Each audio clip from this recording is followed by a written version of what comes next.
Good morning, students. I hope you are doing well after resuming your studies again. अभी आपके test ख़त्म हुए हैं, क्वार्टरली एग्ज़ाम्स ख़त्म हुए हैं, आपके रिजल्ट्स कुछ दिनों में आपको सुना दिए जाएंगे या अपडेटेड कर दिए जाएंगे. मुझे मालूम है आप लोगों ने कैसे you have done your examination by the methods of Google copy and by sharing some screenshot with each others. Okay, हमको इससे कोई इफेक्ट नहीं होगा, but it would be affect your board examination. Okay students, let us continue our the ongoing chapter, the 11th chapter, rebels and the raj. So students, हम लोग discussion कर रहे थे rebels and raj के बारे में. It was related to the 1857 revolution. rebels मतलब जिन्होंने revolution किया, और राज वाज जिनके पास एक्चुअल रूलिंग था. उसमें rebels कौन थे? जो इंडियंस लोग थे, लाइक झांसी की रानी लक्ष्मीबाई, नाना साहेब, मंगल पांडे, बेगम हजरत महल, बिजरिस कादिर, कुंवर साहब, अजीमुल्ला शाह, ये सब लोग कौन थे? रेबल्स थे. और इनके साथ साथ कौन थे? वो लोग थे. और राज किनके पास था?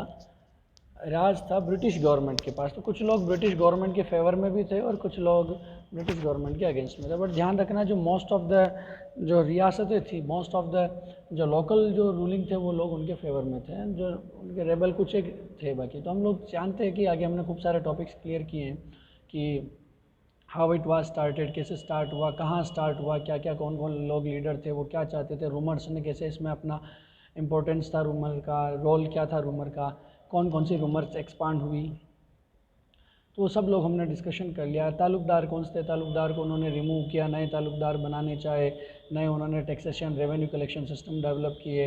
लेकिन कभी कुछ ताल्लुकदार अगेंस्ट में हुए, कुछ ताल्लुकदार उनके फेवर में हुए. ये ताल्लुकदार वाला जो टॉपिक है, हम एक बार लाइव क्लास के अंदर वापस अगेन डिस्कशन करेंगे. थोड़ा इंपॉर्टेंट टॉपिक होता है, तो इसको थोड़ा अच्छे से क्लियर समझ में आना चाहिए ये टॉपिक. तो हम इसको एक बार लाइव क्लास होगी, उसमें डिस्कशन करेंगे. उसके आगे हम नेक्स्ट चलते हैं. आप लोगों की स्क्रीन पे आ रहा है topic number 3, what the rebels wanted. Rebels क्या चाहते थे? Not the Raj wanted, it is mentioned here that the what was the rebels wanted. Rebel क्या चाहते थे? रेबल मतलब जो इंडिया वाले लोग थे, वो 1857 रिवोल्यूशन जिन्होंने लीड किया, वो लोग क्या चाहते थे? As victors the British recorded their own trials and tribulation as well as their heroism. They dismiss the rebels as bunch of ungrateful and barbaric people. उन्होंने क्या किया? जो रेबल्स थे, उन लोगों को ऐसे ख़त्म किया, बिल्कुल उनके ऊपर they dismissed the rebels as a bunch of ungrateful and barbaric people. यानी उन लोगों ने इनको ऐसा समझा कि अनग्रेटफुल लोग और बारबरिक पीपल है, इनको ख़त्म करना जरूरी है, तो बहुत बुरी तरीके से उनको ख़त्म किया. The repression of the rebels also meant silencing their of their voice. यानी उन लोगों को ख़त्म करने का मतलब था उनकी आवाज़ को दबा देना. लोगों को ख़त्म करने से आवाज़ नहीं दबाई जाती है, ये ध्यान रखना. We can not suppress the voice of the rebels by murder them और द किलिंग देम. बट यहाँ क्या, उन्होंने उनको इस तरह सप्रेस किया, उस तरह डिप्रेस किया कि वो लोग अपनी आवाज़ उठाना ही भूले नहीं. उसके बाद एक बहुत बड़ा प्रोसेस चला, जो इंडिया का फ्रीडम फाइट, जो इंडिया का फ्रीडम मूवमेंट होता है, इंडियन नेशनल मूवमेंट, भारतीय राष्ट्रीय आंदोलन जिसको बोला, जिसका हम चैप्टर हमने पढ़ा है. इसके आगे हम देखते हैं. Few rebels and the opportunity had the opportunity of recording their versions of events. Moreover, most of them were sepoys and ordinary people who were not literate. Thus, other than a few proclamations and ishtihars issued by the rebel leaders to propagate their ideas and persuade people to join the revolt. उन लोगों ने क्या किया? कुछ लोगों ने अपनी कहानियों में लिखा है, अपने हाथ से लिखी हुई चीज़ें. लेकिन उसमें भी क्या होता था कि जो लिटरेसी उस समय था, लिटरेसी था, वो लोग समझते थे. लेकिन जो ब्रिटिश लिटरेसी है, उनको लिखना जो आता है, लिटरेसी का मतलब होता है लिखने की कला. जो लिखना जानता, अपने बोलने के तरीक़ों को जो लिखना जानता है, उसे लिटरेसी बोलते हैं. जैसे हिंदी में साक्षरता बोलते हैं. साक्षर का मतलब जो अक्षर लिख जानता है. Those who know how to write, they called literate people. जो लिखना जानते हैं वो लिटरेट होते हैं. बोलने में तो मैं कुछ भी बोल सकता हूँ, हिंदी में बोल लूँगा, मारवाड़ी में बोल लूँगा, इंग्लिश में बोल लूँगा, बट मेरे को लिखना नहीं आता. मेरे को जो स्क्रिप्ट होता है, लिखने का तरीका, वो नहीं आता. तो I am not a literate people. So उनमें से कुछ लोग लिटरेट नहीं थे, बट हमको जो भी चीज़ें मिलती उसमें इश्तिहार एक टर्म आता है, नोटिफिकेशन. जो लीडर्स थे, उन लोगों ने इश्तिहार निकाले, पर्चे छपवाए. पर्चे छपवाते हैं ना, जैसे कि जेल भरो आंदोलन या अभी कोई भी मान लो रेवोल हुआ, कुछ लोगों ने पर्चे छपवाए कि अलग अलग जगह की, आज यहाँ पे ये रैली होगी, आज यहाँ ये होगा, आज वहाँ वो निकलेगा, आज ये जुलूस, आज ये मार्च, आज हम यहाँ ज्ञापन देंगे. सब कुछ जो प्रेजेंट टाइम में निकला, उस समय भी वैसा ही होता था. 1857 का जो रिवॉल्यूशन था उसके अंदर भी वो लोग क्या करते थे, उन्होंने भी इश्तिहार या नोटिफिकेशंस जारी किए थे। Join the revolt, we do not have much that throws light on the perspective of the rebels. Attempts of reconstruct what happens in 1857 are thus heavily inevitably depends on the what British wrote. हमने पढ़ा है कि जो अपना जो rebel था वो लगभग हमको कैसा मिलता है, जो पूरा ब्रिटिश लोगों ने लिखा है वैसा मिलता है हमको रेबल। तो इसके आगे क्या मिलता है हमको, तो while these sources reveal the minds of officials they tell us very little about what the rebels want. हमको इस लिखी हुई चीज़, यानी ब्रिटिश लोग कभी भी रेबल्स के बारे में क्यों लिखेंगे, दुश्मनों के बारे में। कोई दोस्त, कोई दो पार्टीज है, मान ले भारत पाकिस्तान के बारे में वॉर चल रहा है, तो भारत वाले अपनी प्रेजिंग के अंदर लिखेंगे, पाकिस्तान वाले अपनी प्रेजिंग के लिखेंगे। अब मान लो कि भारत के अंदर कुछ लोग शहीद हुए हैं वॉर के अंदर, सैनिक हमेशा शहीद होते हैं, उनको हमको उनका रेस्पेक्ट करना चाहिए, हमारा फर्स्ट मोटो है। We do not disrespect the, we do not the ungrateful to the martyr of the wars. जो लड़ाई शहीद होते हैं सैनिकों, उनके प्रति हमको रेस्पेक्ट रखना चाहिए। तो मान लीजिए इंडिया के अंदर कोई शहीद होते हैं, तो उनकी बातें, उनकी वीरता की बातें पाकिस्तान वाले लोग क्यों लिखेंगे, उनके दुश्मन वाई देयर वॉर। इसी प्रकार जो ब्रिटिश लोग थे, उन्होंने कभी भी इंडिया के जो लोग थे रेबल्स थे, उनके बारे में कहीं नहीं लिखा कि वो क्या चाहते थे, विज़न ऑफ यूनिटी, वो क्या चाहते थे। अब ब्रश ऑन करता हूँ मैं। What they want, the vision of unity. The rebel proclamation in 1857 repeatedly appealed all section of the population. वो पहला क्या चाहते थे कि विज़न ऑफ यूनिटी, क्योंकि आपकी जो बुक लिखी गई है, जो एनसीईआरटी बुक है, उसके अंदर अभी प्रेजेंट टाइम के अकॉर्डिंग उनको ऐड किया जाता है कि प्रेजेंट टाइम में जो इश्यूज चल रहे हैं उनके अकॉर्डिंग आप लोगों को एजुकेशन दिया जाए। तो प्रेजेंट टाइम के अंदर भी जो यूनिटी है वो कहीं ना कहीं थोड़ी सी अपने आप में कोलैप्स होती दिख रही है, टूटती हुई दिख रही है। चाहे वो रिलीजन बेस्ड यूनिटी हो, चाहे वो कास्ट बेस्ड यूनिटी हो, चाहे वो जेंडर बेस्ड यूनिटी हो। तो क्या हो रहा है स्टूडेंट्स की, प्रेजेंट टाइम के हिसाब से उन्होंने ये टॉपिक डाला कि द विज़न ऑफ यूनिटी, यानी कि 1857 जो रिवॉल्यूशन हुआ था उसके अंदर उनका फर्स्ट विज़न था कि जो लोग बिखर चुके हैं, हिंदू, मुस्लिम, सिख, ईसाई, तू यहाँ का मैं वहाँ का, तू ऊंची जात में नीची जात, तू स्त्री में पुरुष, you are a female, you I में male, higher caste lower class, ये सब जो सोसाइटी के अंदर जो डिस्क्रिमिनेशन बने हुए थे, उन डिस्क्रिमिनेशन को साथ में लाकर यूनाइट करके पूरी पॉपुलेशन को एक साथ ले जाना, ताकि हम इस रेबल को कंप्लीट कर सकें। Irrespective of their caste and creed, many of the proclamation were issued by the Muslim princess in their names. ये टॉपिक हमने शायद देख लिया है, आई होप हमने लास्ट वीडियो में देखा कि उन लोगों ने क्या किया, जो मुस्लिम जो रूलर थे, प्रिंसेस थे, बिजरिस कादिर, बेगम हजरत महल, नवाब वाजिद अली शाह है, मोहम्मद अजीमुल्ला है, बहादुर शाह जफर, ये सब मुस्लिम लोग थे। और वो अलग अलग, उनके पास लिटरेट पीपल होते थे, राजा लोग थे तो उनके पास लिखने वाले लोग थे। तो उन्होंने क्या किया कि जो अपने जो लोग होते थे उनसे नारे लिखवाते। प्रोक्लेमेशन का मतलब इश्तिहार या नारे लगवाते थे, जो उनके नोटिस निकलते थे, अलग अलग स्लोगन्स जिनको बोल सकते, वो घोषणाएं होती थी कुछ उनकी, तो वो सब उन्होंने निकलवाई। तो उसके अंदर वो क्या करते थे, मुस्लिम नारे होते थे प्लस हिंदू नारे भी होते थे, और उनमें कभी भी हिंदुओं की भावनाओं को, हिंदुओं की जो इमोशंस है, हिंदुओं की जो फीलिंग्स है, उसको कभी भी उन्होंने टच नहीं किया। ऐसा नहीं कि मुस्लिम हिंदुओं का भी उन्होंने कुछ किया हो, ऐसा कुछ बोला हो उन्होंने कहीं। उन्होंने बोला कि ये मोहम्मद और महावीर के फ्लैग के नीचे लड़ने वाली यूनिटी, यानी उन्होंने यूनिटी क्या बोली, मोहम्मद और महावीर, एक तरफ मोहम्मद पैगंबर, एक तरफ महावीर। महावीर यानी अब जैन धर्म के भी महावीर हो सकते हैं और हिंदुओं के महावीर हनुमान जी, तो दोनों का मिला के, और उधर प्रॉफिट मोहम्मद हो सकते हैं। तो मोहम्मद और महावीर के फ्लैग के नीचे लड़ी जाने वाली लड़ाई है ये।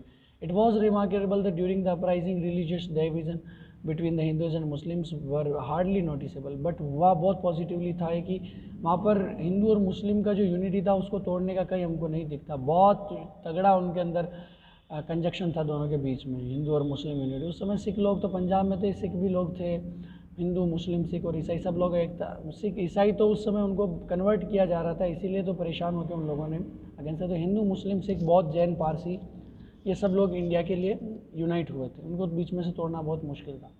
British attempts to create such division, but British लोगों ने कुछ अटेम्प्ट्स किए लेकिन वो फेल हो गए। उन्होंने क्या किया कि देखो, एक जगह है उत्तर प्रदेश बरेली, बरेली जहाँ से सोनिया गांधी चुनाव लड़ती हैं। सोनिया गांधी ने कहाँ से चुनाव लड़ा है? रायबरेली शायद, yes it was he what free fought no no Rahul Gandhi ने रायबरेली से चुनाव लड़ा है और ही वाज लूज देयर। तो रायबरेली जो है जगह है, it is in Uttar Pradesh. So the Muslim और द ब्रिटिश जो गवर्नमेंट थी, उन्होंने वहाँ पर 50,000 रुपीज़ इन्वेस्ट किए। इन्वेस्ट करने का मतलब उन्होंने वहाँ पर लोगों को दिए कि आप इन दोनों के बीच में डिवीज़न क्रिएट करो, division between the Hindu unity and Muslim community. तो हिंदू एंड मुस्लिम कम्युनिटीज़ के बिटवीन जो डिवीज़न्स क्रिएट करने का जो उनका प्रोपेगेंडा था, उनका जो फर्स्ट अटेम्प्ट था, वो बिल्कुल फेल हो गया। वहाँ पे लोग बिल्कुल कुछ नहीं हो पाए, बट द अटेम्प्ट फेल्ड। फिर इसके आगे हम देखते हैं, एक स्टोरी है। This is one of the main sources of our knowledge about the what the rebels wanted. ये हमारा मेन नॉलेज है। It is well known to all that in this age of people of Hindustan, both Hindus and Mohammedans are being ruled under the tyranny and the oppression of the infidel and treacherous English. It is therefore of the bounden duty of all wealthy people of India, especially those who have any sort of connection with the Mohammedan royal families and are considered the pastors, masters of their people and stake their lives and property. Several of the Hindu and Muslim chiefs who have long since quitted their homes for the preservation of their religion and been trying to their best to root out the English in India have presented themselves to me and then taken part in the running the Indian crusade. And it is more than probable that I shall very shortly receive resources from the West. Therefore, the information of the public, the present Ishtihar consisting the several section, it is put in circulation, and it is imperative duty of all to take into their careful consideration and abide by it. Parties anxious to participate in the common cause but having no means to provide for themselves. ये पूरी story इसके अंदर लोगों ने बोला कि इन लोगों ने इश्तिहार चलाए हैं, हिंदू और मुस्लिम सब लोग एक झंडे के नीचे लड़ रहे थे, बादशाही, ये सब नाम आएंगे, आप इसको पढ़ें, अच्छा टॉपिक है, बहुत बड़ा है। सेक्शन 1 याद रखिए, इससे एक सोर्स बेस्ड क्वेश्चन 100% पूछा जा सकता है, 100% प्योर चांस है इससे क्वेश्चन पूछा जा सकता है इन बोर्ड एग्जामिनेशन। अगर सोर्स बेस्ड क्वेश्चन आते हैं तो ये 100% होगा कि इसमें से क्वेश्चन बन के आएगा। अगर 1857 का अगर उन्होंने कोई दूसरा नहीं पूछा, अगर या तो तालुकदार से पूछेंगे question, first was the from Talukdar, second हो सकता है कि जो लीडर्स थे उन क्या चाहते थे या लीडर्स की आइडियोलॉजी किससे मैच करती थी, और तीसरा क्या हो सकता है, what could be the third source based question, वो 6 नंबर का आता है और 6 नंबर का क्वेश्चन यहीं से पूछा जा सकता है। तो आगे देखते हैं स्टूडेंट्स, ये देखना आप पढ़ना इसको। व्हाट द सिपाहीज थॉट, और सिपाही क्या सोचते थे, against the symbols of operation, ये 3.2 व्हाट द रेबल्स वांट, पहला क्या चाहते थे वो लोग कि unity between the communities, unity between the community, याद रखना पहला उनका था क्या, unity between the community. The proclamation completely rejected everything associated with British rule or Firangi Raj as they called it. They condemned the British for the annexation. देखो इसको वापस पढ़ना होगा हमको कि the proclamation completely rejected everything associated with the British rule or Firangi Raj as they called it. उन्होंने बोला कि फिरंगी राज या ब्रिटिश रूल से जो चीज़ भी कनेक्टेड होगी वो हमारे लिए बिल्कुल काम की नहीं, रिजेक्ट, हर चीज़ को रिजेक्ट, भले वो कोई खाने की चीज़ हो, पहनने की चीज़ हो, रहने की चीज़ हो, चाहे कोई इंसान हो, वेदर ही और she was a person who was connected with the British people, we should reject them, उनको रिजेक्ट कर दिया गया। The condemned the British for annexation, उन्होंने ब्रिटिश लोगों को एनेक्सेशन का मतलब होता है छीन लेना, उन्होंने नीति, उन्होंने कुछ स्ट्रेटेजीज लगाई थी। पहली कौन सी थी, सबसाइडरी अलायंस, फिर डॉक्ट्रिन ऑफ लेफ्ट जो मैंने बताई थी, डलहौजी ने बोला कि जो गोद नहीं ले सकेगा अगर उसका पिता मर जाता है, उसका कोई पुत्र नहीं है, इफ द फादर डाइड और he had not a son then the rule will be transfer to the British government, जो रूलिंग होगा उसको ट्रांसफ़र कर दिया जाएगा, हैंड ओवर कर दिया जाएगा। और उसने सबसाइडरी अलायंस को उन्होंने पॉलिसी लगाई बहुत टेक्निकली से, और फिर धीरे धीरे उसको छीन लिया गया। तो जो ऐसा मान सकते हो, Wellesley was the second incarnation of the Dalhousie was the second incarnation of the Wellesley. उसको मालूम था कि व्हाट डिड द वेलेज़ली ने क्या किया, और फिर उसके बाद डलहौजी ने उसको वापस अपने हिसाब से सेट कर लिया। against the symbols of oppressions. What the proclamation completely rejected everything. यहाँ तक हो गया. They had carried out all the treaties they had broken. उनने जो भी ट्रीटी बनाई थी कि हम ऐसा करेंगे, ब्रिटिश गवर्नमेंट का रेजिडेंट यहाँ रहेगा, हम आपकी जो आर्मी है उसको खाना पानी खिलाएंगे, उसको कपड़े देंगे, उसको वेपन्स देंगे, हम कोई भी रूल एंड रेगुलेशन फॉलो करेंगे, हम हमारे फॉरेन जितने भी अफेयर्स हैं उनके साथ आपसे परमिशन लेके करेंगे, सब बंद. कोई rules are made to be broken. नियम बनते ही तोड़ने के लिए हैं. तो वो लोग भी, उन्होंने सारे rules and regulation they breaked. What enraged the people was how to British land revenue settlements has disposed the landholders, both big and small, and foreign commerce had driven us artisans and weavers to ruin. Every aspect of British rule was attacked and Firangi accused of destroying a way life that was familiar and cherished. The rebels wanted to restore that world. अब उन्होंने क्या बोला कि उन लोगों ने क्या काम किया है कि हमारा जो लाइफ स्टाइल था वो आपने ख़त्म कर दिया. आपने यहाँ के जो आर्टिशंस थे, यहाँ के आर्टिशंस, वीवर्स, यहाँ के जो वीवर्स थे, स्पिनर्स थे, वीवर्स थे, आर्टिशंस थे, जो हैंडीक्राफ्ट बिजनेस से जो जुड़े हुए लोग थे, यहाँ का जो बिजनेस था आपने ख़त्म कर दिया. आपने यहाँ से सारा पैसा भर भर के इंग्लैंड भेज दिया. आपने अलग अलग रेवेन्यू सेटलमेंट्स, चाहे उन्होंने परमानेंट सेटलमेंट लगाया हुआ, रेतवाड़ी सेटलमेंट लगाया, कुछ भी खूब सारे सेटलमेंट्स उन्होंने इम्पोज किए थे इंडिया की जो पॉपुलेशन थी उसके ऊपर. तो सारे सेटलमेंट्स उन्होंने लगाए. तो ये सेटलमेंट्स करके आपने हमारा जो पीजेंट्स थे, उनके ज़मींदार हैं, लैंड होल्डर्स, बड़े और छोटे जितने भी ज़मींदार लैंड होल्डर्स थे, चाहे वो छोटे ज़मीन हो, चाहे वो बहुत बड़े हो, चाहे पीजेंट्स हो, चाहे कुछ भी हो, सब लोगों का आपने लाइफ रूइन कर दिया, सब ख़त्म कर दिया. इसलिए हम आपको आरोप लगाते कि आप लोग इंडिया छोड़ के निकलो. और वो चाहते थे कि ये वापस जो आपने संसार हमारा उजाड़ा है, उजड़ा हुआ चमन वापस हम क्या कर सकते हैं, बसाना चाहते हैं. The rebels wanted the restore that world. Question ये लाइन से क्वेश्चन पूछा जा सकता है. आप देखना कि कौन सी लाइन है ये, कि the rebels wanted the restore that world. ये क्वेश्चन ये ऐसे लाइन पूछा जा सकता है कि the rebels wanted to restore that world, क्या मीनिंग था उनका. सो स्टूडेंट्स, इसके आगे देखते हैं. थोड़ा बैटरी का समस्या है, कोई नहीं, हो जाएगा क्लास. आगे चलते हैं. The proclamation expressed the widespread fear that British were bent on destroying the caste and religions of Hindus and Muslims and converting them to Christianity.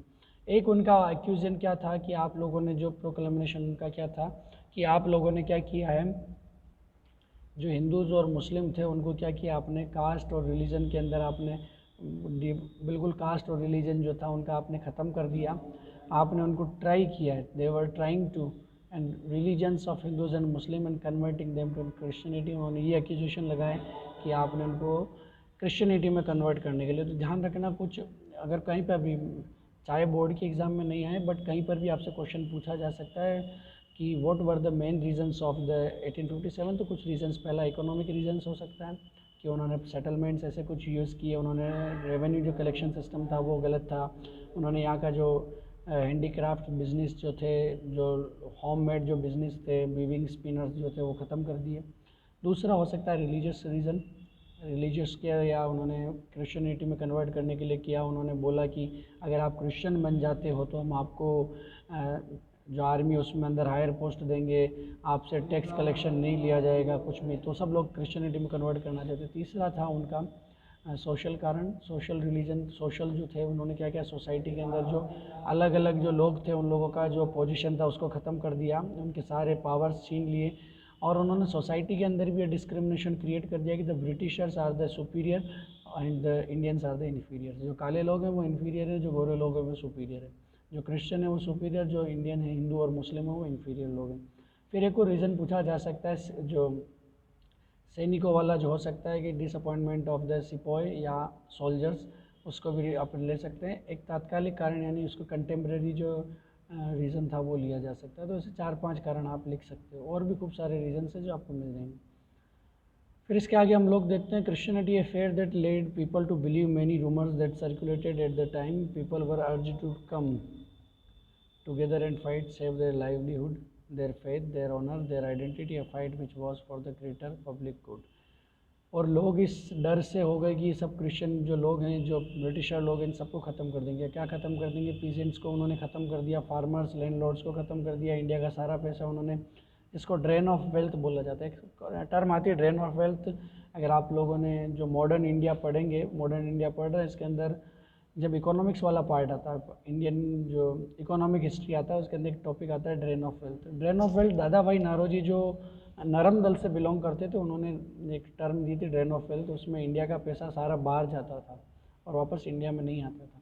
इसको बोला गया ड्रेन ऑफ वेल्थ करके। उन्होंने सारा पैसा बाहर भेज दिया, क्रिश्चियनिटी में कन्वर्जन होता था और ये सब उन्होंने थी जो रूमर्स लोगों ने किया और उन्होंने अपने लाइवलीहुड के लिए लड़ी। क्वेश्चन पूछा जा सकता है कि ये लड़ाई क्यों लड़ी है। देखो इससे क्वेश्चन है, what do you think are the major problems faced by historians in reconstructing the what do you think are the major problems faced by historians in reconstructing the point of view of the rebels? क्या major problems हो सकती है? तो पहला क्या हो सकती है प्रॉब्लम? उनकी आइडियोलॉजी हो सकती है, रेबल्स की आइडियोलॉजी हो सकती है, वो किस आइडियोलॉजी से बिलोंग करते हैं।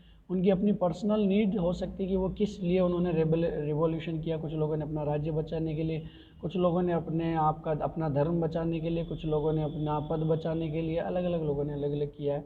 फिर एक ये बिलोंग करता है कि वो किस एरिया से बिलोंग करते थे। जैसे कि साउथ वाले एरिया कम जुड़े हुए थे, ऊपर बिल्कुल नॉर्थ जम्मू कश्मीर वाले एरिया, अपने राजस्थान के अंदर बिल्कुल ईस्टर्न वाले वेस्टर्न वाले जो एरिया थे बहुत कम जुड़े हुए थे। तो उनका एरिया डिपेंड करता है।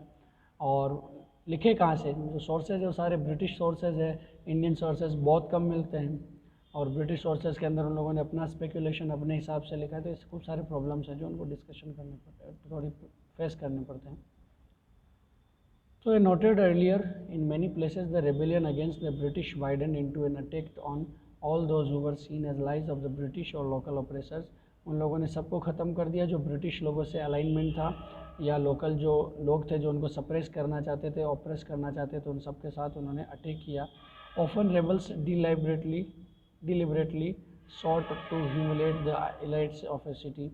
In the villages they burned account book and ransacked the money lenders' houses.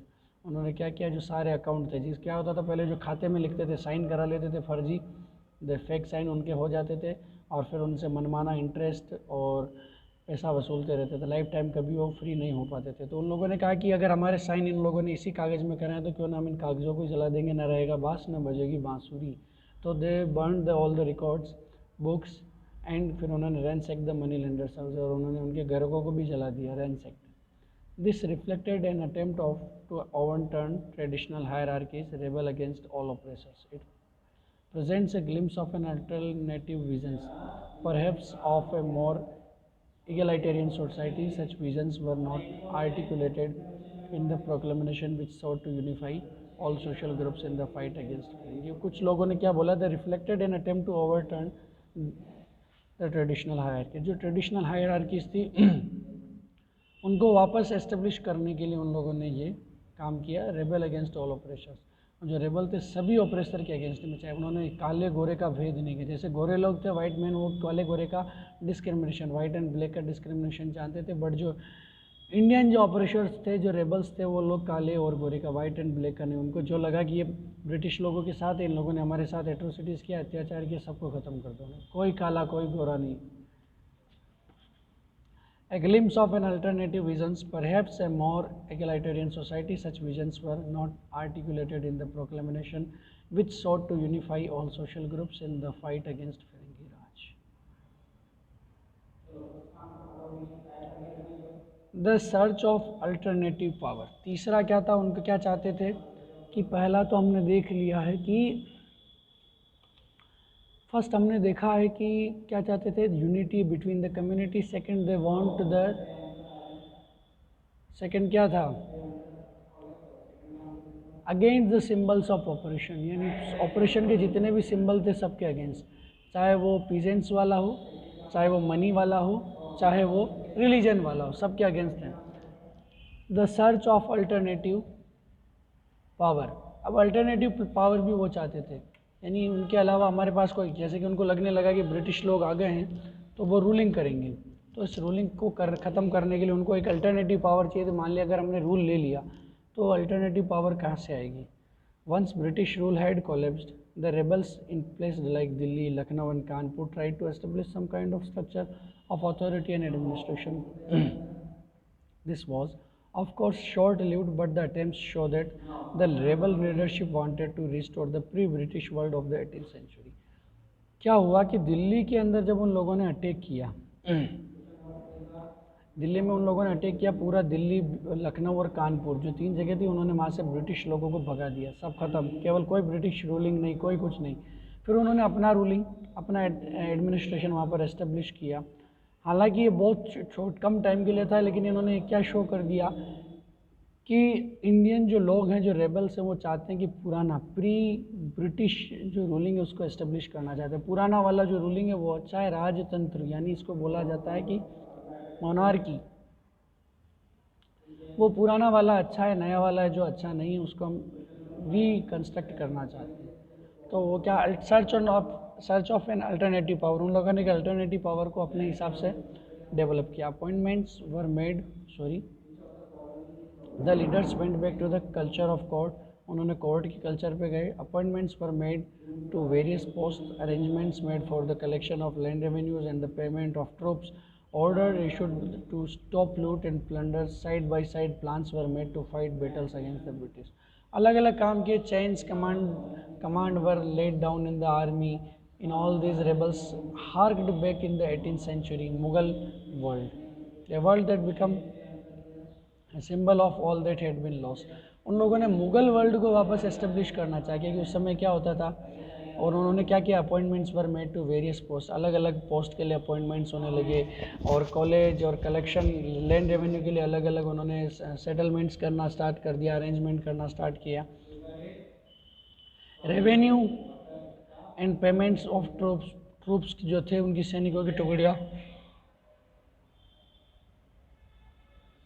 उन सैनिकों की टुकड़ियों के लिए उन्होंने क्या किया, पेमेंट्स की व्यवस्था करना स्टार्ट किया। Board orders issued to stop loot and plunder, और लूट और प्लंडर को ख़त्म करने के लिए ऑर्डर दे दिए, खूब सारे प्लान किए। फिर उन्होंने बोला कि इन ऑल दैट, ये देखना, ये सबसे इम्पोर्टेंट लाइन है कि in all that rebels harked back to the 18th century Mughal world, a world that becomes the symbol of all of that had been lost. ये मुगल वर्ल्ड का क्या हो गया, एक सिंबल बन गया, 18th century मुगल वर्ल्ड। वो चाहते थे कि जो मुगल वर्ल्ड है उसको हम वापस री एस्टेब्लिश करें। The administrative structure established by the rebels were primarily aimed at meeting of demands of war. However, in most cases, the structure could not survive the British onslaught. यानी उन लोगों ने ब्रिटिश एडमिनिस्ट्रेशन भी establish करना चाहा, लेकिन ये जो स्लॉट का मतलब होता है ख़त्म करना, और जो उन्होंने ब्रिटिश लोगों ने जब स्लॉटेशन स्टार्ट किया, उन लोगों ने उनको मारना स्टार्ट किया, तो ये बहुत ज़्यादा टाइम तक नहीं टिक सका। ठीक है, but in Awadh where the resistance to the British lasted longest, plans of counter attack were being drawn up by Lucknow court, and hierarchy of commands were in place as late as last months of 1857 and the early part of 1858. यहाँ पर अपना ये class ख़त्म करेंगे। Next class में हम start करेंगे repression. अब क्या होता है कि अपन ने ग्राफ पढ़ा है, मैं इस ग्राफ को अगर यहाँ ड्रॉ करता हूँ आप लोगों को, एक सेकंड मुझे थोड़ा कैमरा ऑफ करना पड़ेगा ताकि आप लोगों को ग्राफ में समझा सकूं। तो आप लोग स्टूडेंट स्क्रीन पे देखना कि हम लोगों ने ग्राफ पढ़ा है। तो पहले क्या हुआ कि 1857 का जो मई था, यहाँ से इसने स्टार्ट किया, ठीक है, स्टार्ट हुआ। फिर यहाँ से वो दिल्ली पहुँचा, दिल्ली से उसने पीक पर पहुँचा, दिल्ली, लखनऊ, चलो इसको यहाँ ड्रॉ करते हैं। तो ये यहाँ पहुँचा 1857 मई, ये लगभग मान सकते हो सितंबर और अक्टूबर जो है 1857 का, 3-4 महीने तक वो बिल्कुल पीक पे रहा। फिर धीरे धीरे इसका सप्रेशन स्टार्ट हुआ, और 1858 का लास्ट आते आते सब कुछ जीरो, वापस एज इट इज़। तो ये इसका ग्राफ हम ड्रॉ कर सकते हैं। तो हमने पढ़ लिया कि how the rebel started, who were the rebels, how the revolution started, who were the rebels, rebel कौन थे, और रेबेलियन कब स्टार्ट हुआ। इसके आगे हमने देखा कि क्या चाहते थे, कैसे पॉसिबल हुआ, कहाँ कहाँ हुआ, सब हम लोगों ने डिस्कशन कर लिया। अब ख़त्म होने की ओर आता है, उन्होंने क्या किया उस दौरान, लोगों के घर जलाए, ये किया, सब कुछ हमने देख लिया। अब आता है कि हाउ इट वॉज डिमाइज्ड, ख़त्म कैसे हुआ, हाउ इट वॉज एंड, ख़त्म कैसे हुआ। तो इसका एंड हम लोग नेक्स्ट क्लास में डिस्कशन करेंगे। Okay students. हाँ, आप लोगों के टेस्ट के रिज़ल्ट बहुत ठीक है, अच्छा है, जैसा आप पढ़ेंगे वैसा आपके रिजल्ट्स आएंगे। Okay students, stay home, stay safe, thank you so much, meet you next class.